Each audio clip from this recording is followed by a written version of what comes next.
Ladies and gentlemen, this is David Mirikitani with another episode of Matt Chat. We are brought to you by USA Wrestling, the national governing body for wrestling in the United States, and by Nike Wrestling. Go to athleteps.com for all of your Nike and USA Wrestling branded gear. Mark Ostrander is efforting to join the podcast shortly. In the meantime, GT, what's good in the world of Nike and of Grandview Wrestling? Well, we just got reloaded on some footwear on the website. So if you're needing anything for the upcoming season, I'd go to athleteps.com and get your wrestling shoes right away. And then as far as, the world of Grandview, we had our alumni weekend this past weekend. And then also the 2012 national championship team was inducted into the Grandview Athletic Hall of Fame. Yeah. It was the first ever team championship in school history. And the 116 years that Grandview existed, they had never won a team title until wrestling was enacted in the 2008-2009 season, which was the exact same year that they had started football. And then the year after we had won the NAI National Wrestling Championship, the football team won in 2013 the football national championship. And then since then, they have won, I believe, 16 national titles in the past 15 years. Jeez. So a land shift in, basically winning men's volleyball, shooting sports, football, wrestling, I believe golf won a title. So very cool things happening in the small school athletic world. Well, that's an interesting topic. I saw your pictures. I know Omi Acosta was there. He was one of your guys. I'm friends with him from Life University and JUCO days. And I think what's interesting is obviously at some level, even above the Grant Turners and Nick Mitchells of the world, the athletic department and the school made a commitment to athletic excellence that, hey, we're going to help you. We're going to work with you on aid. We're going to work with you on facilities. We're going to work with you on scheduling and travel and all that kind of stuff.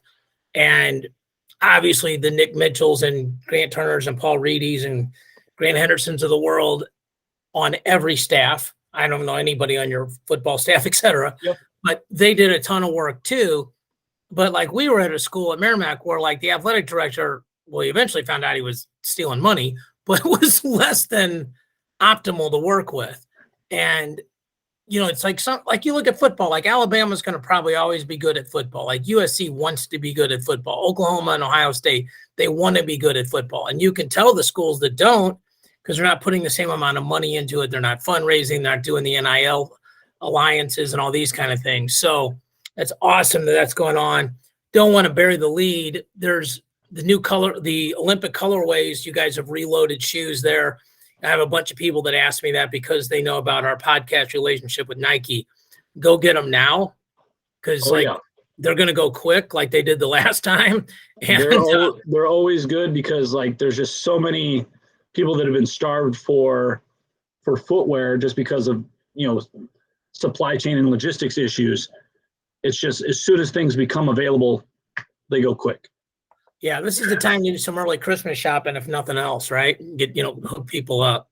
Yep. So I'm going to wait. Hopefully there's an announcement I want to make, but it involves you, me, and Mark. So hopefully he'll be able to get on. A couple of things. First of all, complete self-indulgent moment. Today, we're recording this on October 6th. Today is my mom's birthday. So I want to wish Jan a happy birthday. Jan is an absolute savage in this sport. First female member to be inducted into the Missouri chapter of the National Wrestling Hall of Fame. Also somebody who will pick up the phone for any reason, embarrassing or not. Last year, she called Grant Turner for my birthday to see if he would somehow find me a Nike golf umbrella or patio umbrella, and didn't even care. So that your expertise is not in patio umbrellas. So want to wish my mom a happy birthday. We've got Mark. So we're ripping and running. A couple of other things that I was holding off on.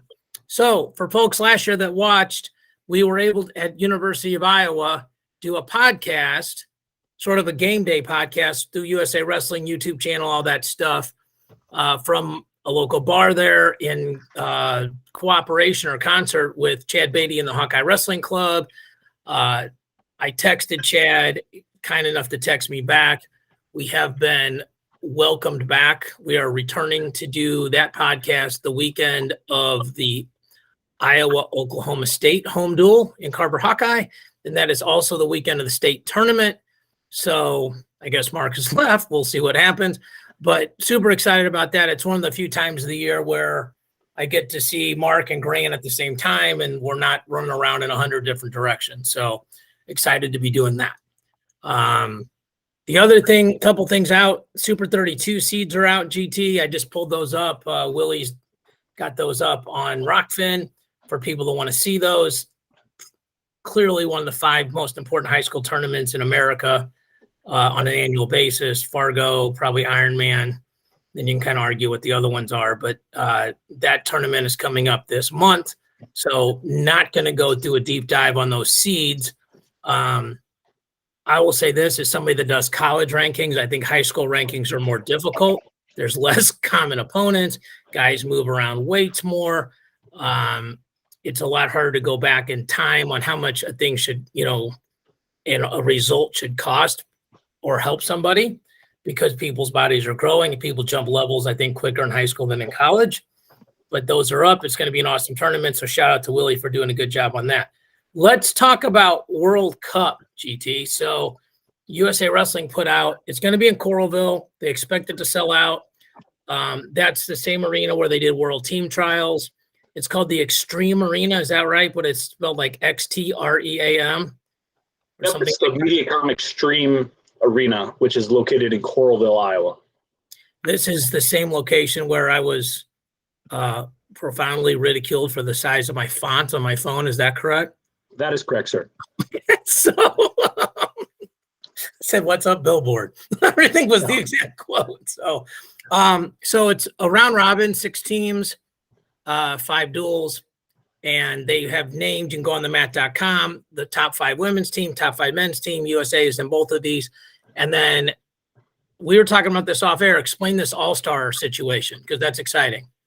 Yeah, so there's ticket information available on the mat as well. I mean, you can go online and get your tickets available. I believe based off of the Instagram account, which is I think UWW Iowa City. I believe all teams have been confirmed. So I think, once again, don't quote me on this, but if everybody has been confirmed, that means Iran has confirmed that they are coming to Iowa City for that event. Now, for the first time, I believe in recent memory, I don't know, maybe previously this would have ever happened, but I believe this might be the first time, is that the UWW, the organizing worldwide committee, is basically putting together the 6th team, which is a combination of all of the highest placing individual athletes from non-competing teams. So from not the 5. From not the 5 that are already there, but the highest or the most highest ranked or highest presented person. So for instance, like at 74 kilos, it would probably be Frank Chimizo from Italy, because Italy as a team did not qualify as a team for the World Cup. Same thing for Taha Akgul, world champion at heavyweight in men's freestyle. Turkey as a team did not make the top 5, but he's the highest seeded person from a non-top 5 team in order to make that UWW All-Star event. What is the status of the Russians in this whole situation? I believe still that the UWW is not allowing the Russians or Belarusian athletes to compete, even in a scenario such as this. I highly doubt that the Russians would have been able to clear U.S. visas or customs in order to basically get into the country, I believe, at this time, based off of kind of international sensitivity to athletics, maybe not just as citizens, but towards the athletics of them being able to be participation. Because, I mean, Sajalayev would have been a great addition to the UWW All-Star team, or Rashidov, or any of the Russians really. All those guys, right? Yeah. But that is the men's and women's freestyle teams that will then be competing in Iowa City. And then the Greco World Cup is being held in Baku, Azerbaijan, I believe the first weekend in November. Okay. For the purpose of kind of USA Wrestling, none of the USA Wrestling athletes were able to make that team for the UWW All-Star piece. The person that probably would have had the best opportunity would have been Max Nowry with, I believe, his 5th place finish. Right. Now, once again, if one of those guys within that world at 55 kg decides or declines his invitation to be on that team, maybe there's an opportunity for a U.S. athlete to make the Greco World, all-star team. Yeah. So there's an article on the mat.com. In men's freestyle, I'm going to just read this directly. In men's freestyle, the teams which will compete are, parentheses, in rank order, 1 USA, 2 Iran, 3 Japan, 4 Mongolia, 5 Georgia. This is for the men. In women's freestyle, same quote, Japan 1, USA 2, China 3, Mongolia 4, Ukraine 5. So Japan, Mongolia, and United States have teams in both styles, men's and women's freestyle.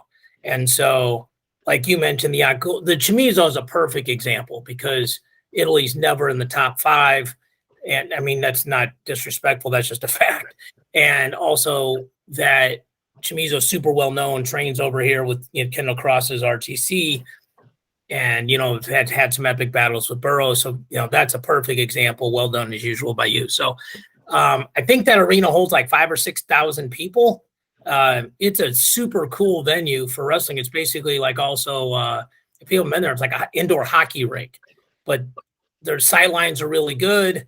Coralville's got that little area where there's a ton of hotels and restaurants and bars, and you're also like 10 minutes from downtown Iowa City, down one main drag, and there's a bunch more hotels there. So I understand like people, it's wintertime, but they're going to do it right. Luke Eustace and those guys do a great job of hosting events. And there's another example of where the people at the administrative level actually care about wrestling. Like we talked about Grandview, where the athletic director wants to be good and specifically probably wanted to be good at wrestling, but obviously all sports. But here, them being committed to wrestling is helping them win bids. And then obviously executing on that is another reason why they're continuing to earn bids. So people should be excited about that. We've talked about this a bunch, especially with Grandview's winning streak on the dual meet side of things. Dual meets are very, very interesting. They're better for people like myself that sort of have athletic ADD and kind of look all over the place. It's like, okay, there's less mats.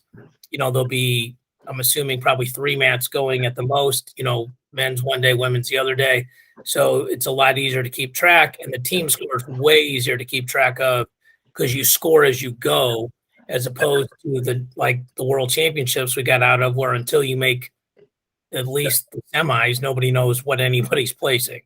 We'll get through that, but it's basically 5-0 for the best down to 3-1, for the smallest victory. So you can also score a point for your team by losing, and not by losing by a big margin. So a bunch of things to be excited about there.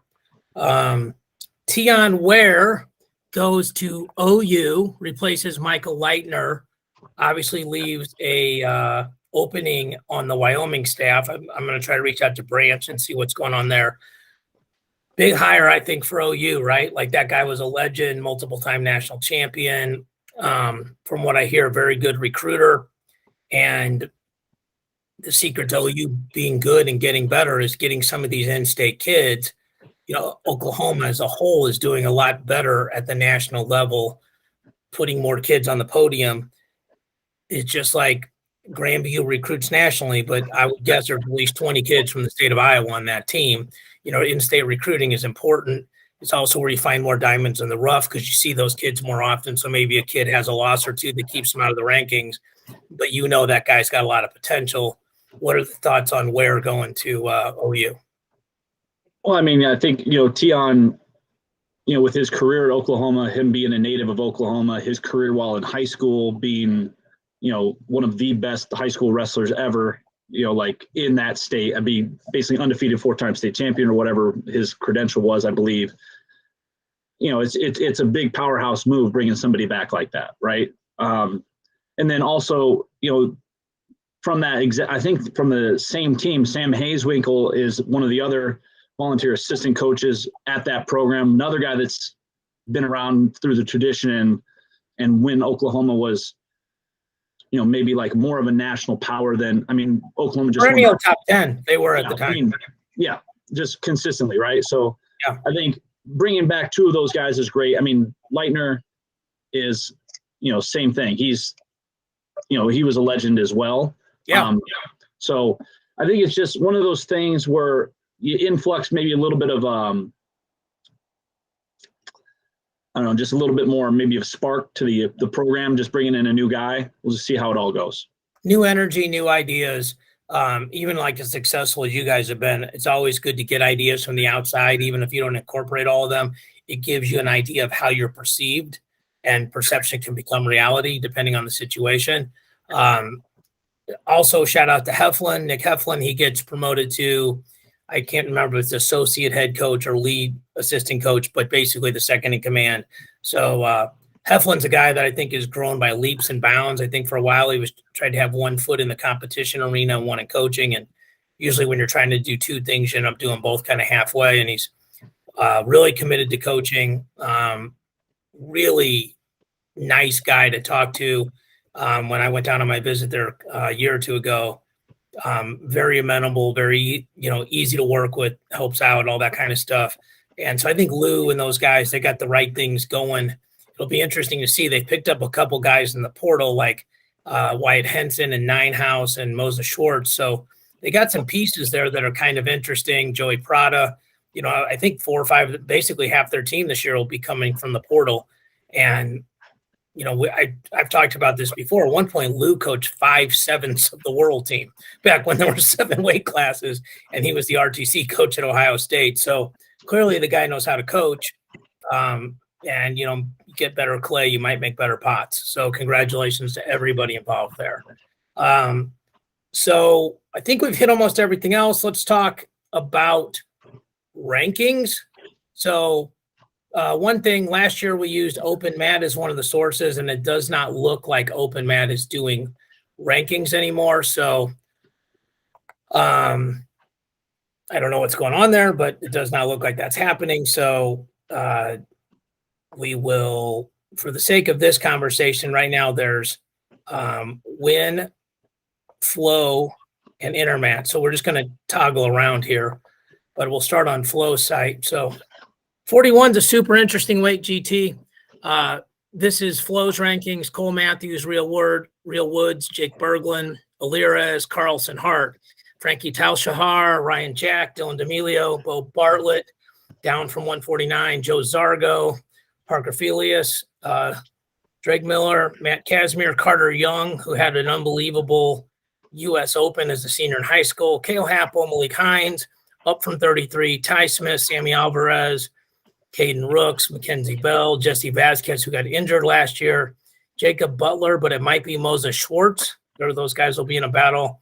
Mason, and down the line, Lachlan McNeil, has wrestled internationally for Canada. So that's a name you might have seen on down the line. So if I'm going to just pull up Wins rankings, I'm not going to share a screen, but just so people understand this, Cole Matthews was 5th, Real Woods was 6th, Berglund was 7th, CJ Composto, who is ranked in a couple of these and not in Flow, so I don't know if they've got him at 49, 33, or he's not wrestling or something. Alirez and Carlson were round to 12ers. Ryan Jack and Drake Miller round to 16ers. Casimir was around to 24. So was Zargo. So was D'Amelio. So was Kinner. So was Felius. So was Bo Bartlett at 149. Round to 32 guys were Carter Young and Shannon Hanna from Campbell.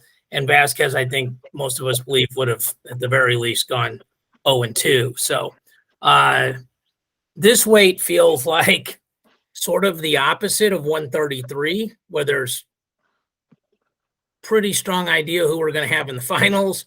Considering we've seen that the last 2 years, there's a whole tier of guys that would be finalists if not for RBY and Fix. Where right now it feels like there's a ton. This feels like one of a couple weights where the number one spot could change multiple times throughout the year. Is that kind of how you see it?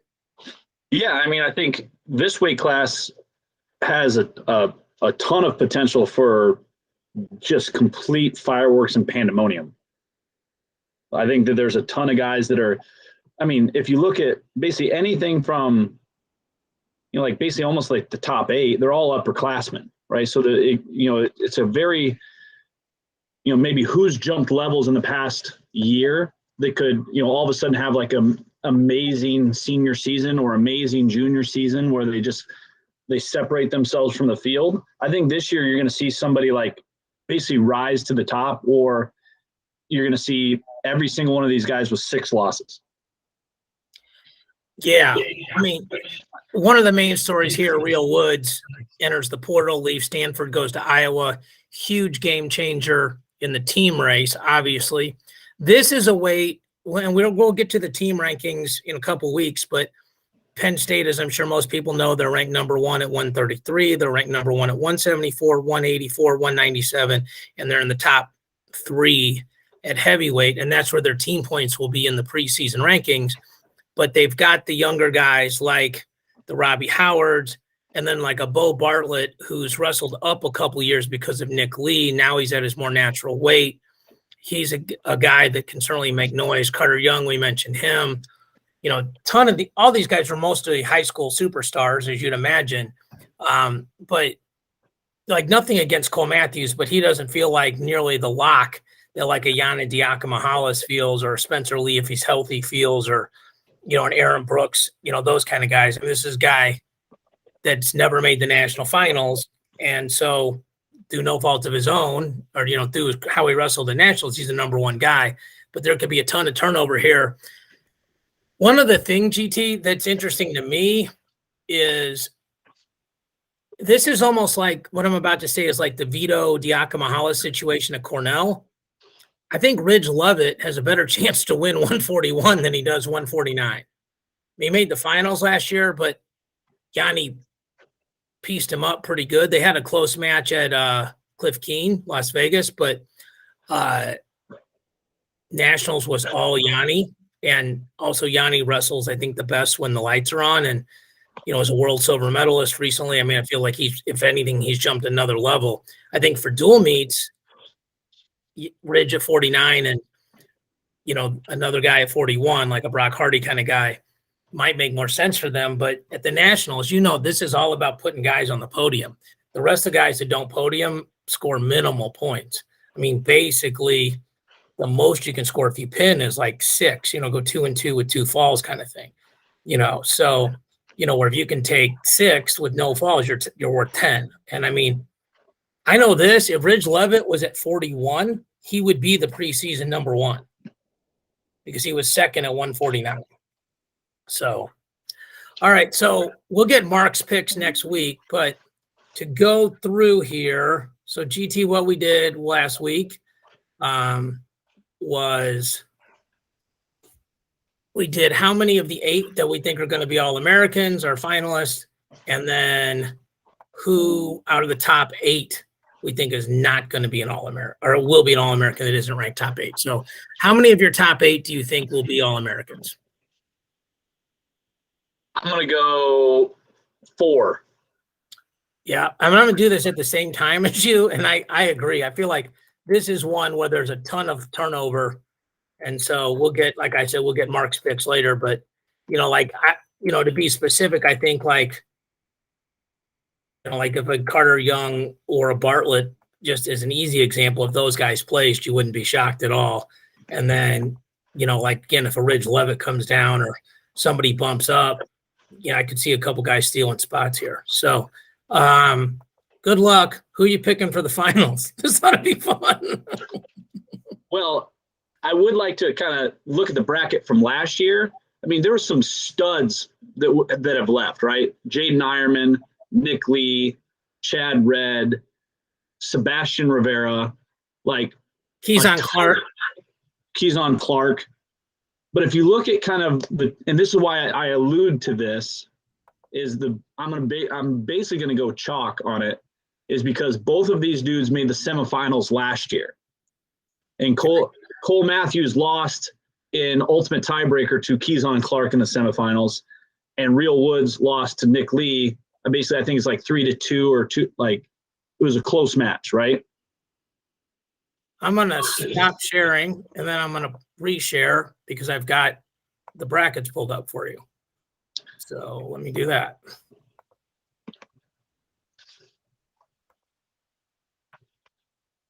They are on font 80 for us blind people. So that a boy. So you're right. Woods made the semis, lost a tough one to Nick Lee. Cole Matthews, like you said, ultimate tiebreaker. Great memory there to Keyshawn Clark, who was sort of made the run of the tournament. And then on the back side, Rivera was third, Willits was fourth. Cole Matthews lost in the semis, as we said, then lost to Willits, and then beat Woods. So that's, I mean, that head-to-head is big. Berglund beat Composto. I'm not quite sure why Composto isn't ranked by everybody, but, I mean, if you place, you should be ranked. But like you said, the story of this bracket last year was the Ironmans, the Stevan Misic, who was clearly up 2 weight classes, considering just wrestled 125.4. Chad Red and Sebastian Rivera were all guys that are gone that were mainstays at this weight class. So are you saying – go ahead. Sorry, go ahead. Yeah, that's why I'm basically taking Matthews and Woods for my finalists, is based off of just kind of them being there before and being so close. And I think also, like, you know, basically Woods being within the Big Ten, he's going to have a good shot to kind of get separation from, you know, Berglund, because they're going to be able to wrestle a couple of times. You know, he's going to be able to wrestle Bo Bartlett a whole bunch. He's going to be able to beat, you know, some of these other guys that are kind of within that world, and basically kind of get that Big Ten pump in his seed, where I think he has a really good run, right? Same thing with Matthews. I think with him being in the ACC, I think his position within that, you know, specific conference, I think he's in a good spot. You know, so I basically, you know, it comes down to basically him and Ryan Jack. And I think, you know, basically if he continues to do what he was, you know, kind of been at pace with, you know, then he becomes the number 1 guy in the ACC. That's what I would say for the finalists. Yeah, well, sort of opposing paths, right? Like, you know, Real Woods is going to wrestle. If you kind of look at this conference, he's going to wrestle, you know, indirectly or directly, Berglund, D'Amelio, Tal Shahar, Zargo, Parker Felius, Sammy Alvarez, Cole Matten, you know, like Brock Hardy from Nebraska. That's the guy we were talking about.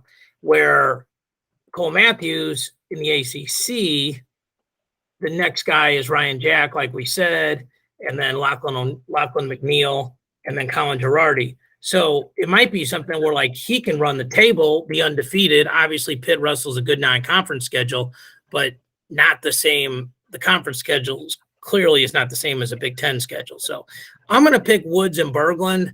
I think just because I don't want to pick chalk. I don't even know. But I mean, like, Andrew Aliras can make the finals here. Alan Hart can make the finals. Alan Hart can make the finals, and he could also, like, if he got hurt, Mizzou could sub in the kid that wrestled 49 last year, Josh Edmond, and he would probably be around a 12 guy. They wrestled to overtime last year in the wrestle-off. So, okay, so who's your off-the-board guy to place? I'm going to basically I'll take Carter Young. Yep, I like that a lot. I had 2 guys. I was just going to take whichever one you didn't. So I'll take Bo Bartlett. I think both those guys are – I'm sorry, go ahead.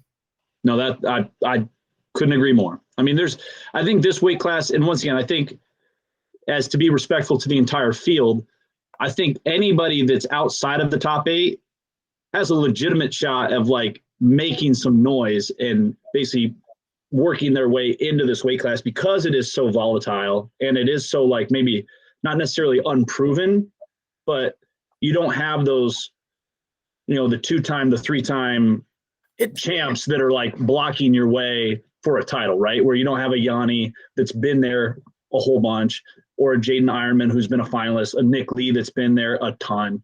So I think that this year opens itself up for somebody to really make a couple of runs, either to be an All-American or to be the champ. I don't think it's disrespectful to say somebody's unproven when the number one guy in the country has placed fifth, and you only have 4 returning All-Americans, where I think we looked at 133 last week, and there was 9. So like, I mean, that just is what it is. It's no disrespect. These guys will place. 8 of them are going to place this year. Probably 6 of them will be underclassmen, and we're talking about how good this weight is next year. But it's not deep in terms of finalists like some of the other weights, or even in terms of number of All-Americans. So I'll stay on this bracket tab because it's easier just to kind of get people have forgotten. Maybe Yanni beats Lovett in the finals. Bryce Andonian took 3rd. He's moving up. Gomez, the Big Ten champ, was 4th. Sasso was 5th. Jonathan Milner was 6th. Tariq, who's gone, was 7th. Kyle Parko, who is pretty banged up, was 8th. So if we go to rankings, and I'll pull up Intermats this time, just to use everybody's couple different sources here. So they've got Yanni 1, Gomez 2, Sasso 3, Ridge Lovett 4. I can tell you for sure we would have Ridge Lovett at 2 if we were doing the rankings. Brock Muller off a red shirt comes in at 5 with them. Milner 6, Parko 7, Max Murin 8, Yaya 9, Jaden Abbas 10, Artelona 11, Willie McDougall 12, Dom Demas, the transfer 13, Colin Realbuto 14, Zach Sherman, I think is up a weight, 15, Michael Blockus, Quinn Kinner, Victor Voinovich, the freshman who got a really good redshirt year from Oklahoma State, Manzona Bryant, Jared Verclaren, Cody Kamara, Marcus Robinson, Chance Lamer, freshman, Panero Johnson, who's had a ton of success in freestyle, Alec Hagan, the Missouri kid at University of Ohio, Noah Casillo, Shane Van Ness, another guy with a ton of hub and hype going with him as a superstar coming out of high school and the Penn State freshman situation history. Brock McMillan, Luke Nichter, Sam Hilligus, Danny Fongaro, Ethan Miller from Kansas City, and Anthony White. So if you count all Americans here, Yanni, Gomez, Sasso, Lovett, Muller, Milner, Parko, Yaya. Has Murin ever All-American, GT? Yes. Okay, so that's 9. And I think Abbas All-American at one point. Yeah. So that's 10. So that just gives people perspective on, even if we're off by 1 or 2 guys, it's somewhere between 7 and 10 All-Americans, including a guy who's on his way to be a 4-time champ. And that doesn't include Andonian, who moved out of the weight. So there's no disrespect to 141. The numbers are just different. It's absolutely different. So let me go back to, I'll stop sharing this. I'll pull up Intermat. I'll share Intermat so we can figure out who our top 8 is.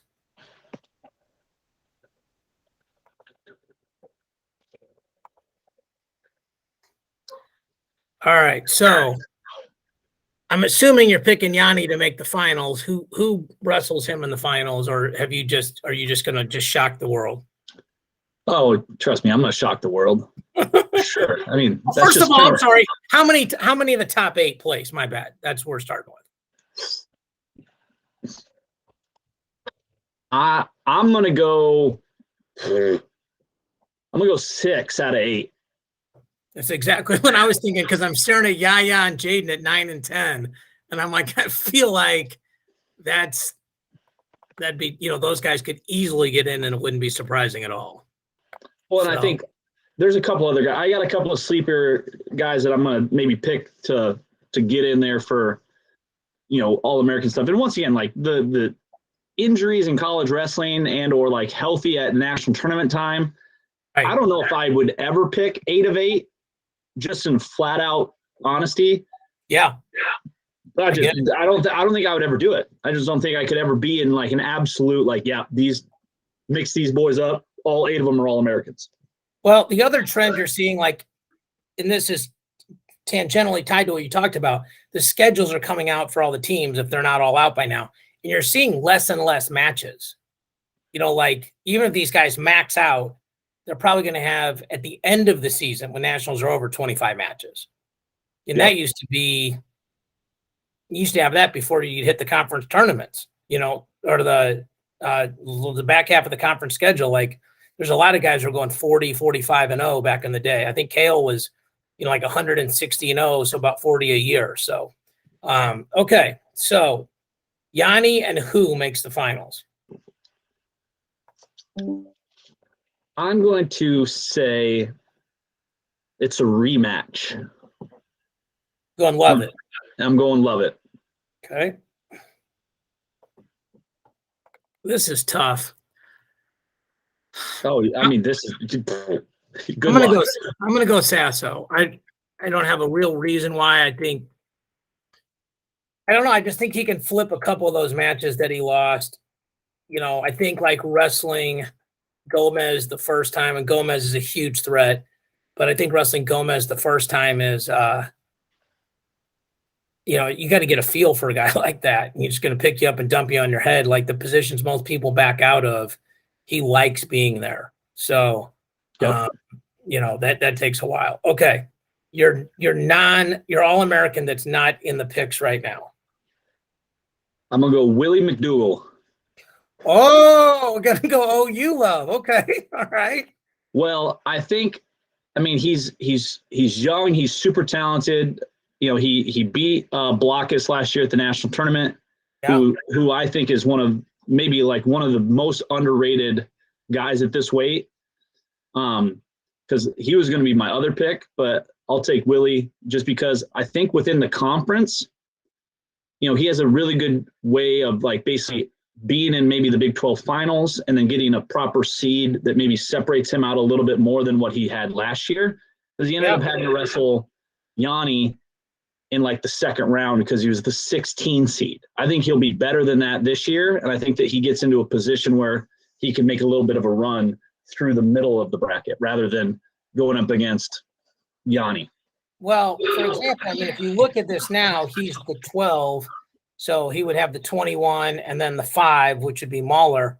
If he can move up even one spot to the 11 and he wrestles like a Jonathan Milner, that's probably a close match. Brock Mahler wrestles everybody close, so that's probably a close match. So it feels like a tier there that again, we would have it Yanni, Lovett, Gomez, Sasso, and then Mahler, if we were doing the rankings, and that obviously impacts the team score, how you rank these guys or team projections. But like you're saying, if he can get to that 10-11 line, it's a more manageable path. So I'm picking Yaya based on the fact that he's done it before from like the 24 seed. And the year that he did that, he was the reason why I won the national fantasy contest. So you got to dance with the girl that brought you, right? So 1,000%. Yeah. So, and I actually saw Yaya. That's when the Nationals were in St. Louis. I saw him outside and got a picture with him and his family and told him that he helped me win my pool. And I guess now I probably owe him some NIL money. Back then that was probably illegal. At least send him some chicken wing money or something. So, anyway, so I think we're good for today. We've talked about AJ Haig in Oklahoma reopened his recruiting. He switched high schools from a school in Oklahoma to Stillwater, so I would guess that Oklahoma State is in on that. And then, what Mark wanted to talk about, but we'll get to it down the line, is the NWCA All-Star Meet, but that's next, that's in a couple weeks or so we have time for that. I don't think there's a lot else. I guess one more time, I'm going to wish my mom a happy birthday. I'm actually going to see her in a couple hours. So, and it's right around the corner, as you well know, GT, on the coaching side of it. So I know you got a lot of travel and stuff going on. Appreciate you jumping on with us as usual. And we're going to get Mark's iPad, laptop, phone situation worked out for next week. So we'll get his picks. We'll start at the top. I'll actually put them in. I'll call him as soon as we're done. So anything else before we go? Oh, just continue to look up all of your schedules for your favorite teams, start getting your season tickets, or if you haven't already done so, make sure you get into the college wrestling world, start being able to give back to those programs. Cause I know that, everyone's excited for the kickoff of college wrestling season here in the next couple of weeks. So super excited about that. Also check out your, Iowa City World Cup travel plans. Coralville does it well, but it is also December. So please bring a jacket and, book your rooms. Yeah, book your rooms, all that kind of stuff. So, yeah. I got a room booked. Amazing stuff. I got a room booked. I don't know if I'll be there. I'll either be there or at the Jiu-Jitsu World Championships coaching a couple guys. It kind of depends on, all the scheduling and stuff. But I'm guessing if I put my room back in inventory, it won't sit out there for very long. So, I think we're good. Like you mentioned something that's important. If you want to support a team, one of the cool ways to do it is just to buy season tickets and then tell the team, hey, I don't need these. Like give them to maybe like a kid that couldn't afford to go. Like a lot of people do that at my event. They'll buy tickets and we'll give them to a veteran, that wouldn't have came otherwise. And it's kind of a unique way to donate. Like it's a 2-for-1. The money goes to, your cause or to the program.